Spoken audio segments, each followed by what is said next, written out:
I give up. Show me a guidebook to Venice writing about the economic importance of the Rialto and omitting all these deadly dull details about the bridge's building history.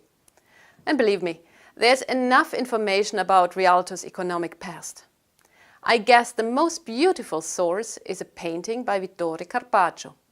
A religious fraternity had commissioned him to paint it. Strictly speaking, it depicts a miracle, yet that miracle is completely marginalized. Instead, priority is given to the Rialto, which a contemporary analyst described as follows. This is the place where goods to be sold are weighed, where accounts are kept for customs and turnover taxes.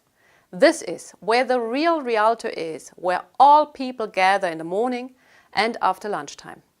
Big deals are transacted with a simple yes or no. A minor detail shows us that even large merchant ships used to travel as far as the Rialto. When Carpaccio painted this picture, the Rialto bridge could still be open to give way to the ships heading for the waighouses. The bridge was made of wood, but the small shops where today's tourists can buy overpriced souvenirs already existed at that time. Do you notice the small windows in the wooden wall? The light passed through these windows and lit the shops. The Venetian Republic earned itself a fortune with the shop rent. An eyewitness informs us about the price. There are stores that pay a rent amounting to almost 100 ducats, yet hardly measuring 2 paces in length and width. We can vouch for the shops being very expensive because we run an inn at the New Fish Market, a small pub amidst all our stores.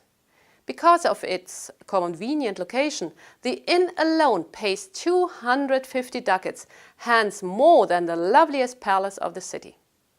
No wonder that Palladio's draft for a new bridge was dismissed. He did not take account of the little shops. Just look how international Venice used to be. There at the far back you see Turkish merchants with their long beards and their turbans.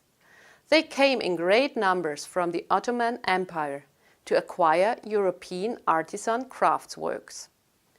One of these products was the throne of Suleiman the Magnificent, made of gold and embellished with jewels and pearls. The throne had been made by Venetian goldsmiths for the price of 40,000 ducats. A little bit less, about 50 ducats. This more might have cost. That was a normal price for a healthy black boy of 12 to 16 in Venice at that time. Don't be surprised by his elegant attire. His master had the boy wear a livery in the colors of his house. You see, such Moors served as status symbol. They were baptized and given a new name. Some of them were even better off than ordinary servants because their owners had them within reach and treated them as some kind of human lapdogs. At the time Carpaccio was painting his picture, the famous storehouse of the Germans did not yet exist. It was built 10 years later. Instead, the Persian trading post was situated there, with pretty much the same function, however not for the Germans, but for the visitors from the Near East. It is easy to see from where the Venetians got their idea for storehouses hosting different nations. The Italian term for this institution, fondaco, reveals it. Fondaco derives from the Arab word funduk, referring to a kind of publicly controlled caravanserai. That was where the foreigners stored their goods. There they lodged, there they negotiated and paid decent fees on everything. You're surprised to see no women in the street? Well, the women stayed inside the houses, most of the time. And all of them loved to spend their time on the roof terraces, which generally served as a garden substitute for the Venetians. Due to the high prices of land, hardly anyone could afford a real garden in Venice. The true heroes of our painting are the representatives of the merchant class, clad in elaborate garments. Their eye-catching garments contrast strikingly with their attitude. The Venetians were known for their discretion. They did not join in all the shouting and waving about at the marketplace. A Venetian rather talked with a lowered voice and transacted the most important deals by merely saying, yes. At the Rialto, they not only conducted business, but likewise visited their bank. The Senate had permitted 4 enterprises to keep the accounts for their customers. Those accounts had the same legal status as a notarial document. Every Venetian came to the Rialto once a day, mainly to listen to the latest news and rumors. On the basis of those tidings, he had made his business decisions.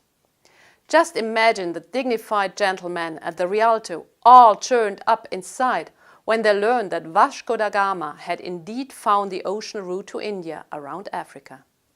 That threatened to affect the lucrative spice trade, as Girolamo Priuli wrote in his diary on 24th April 1501.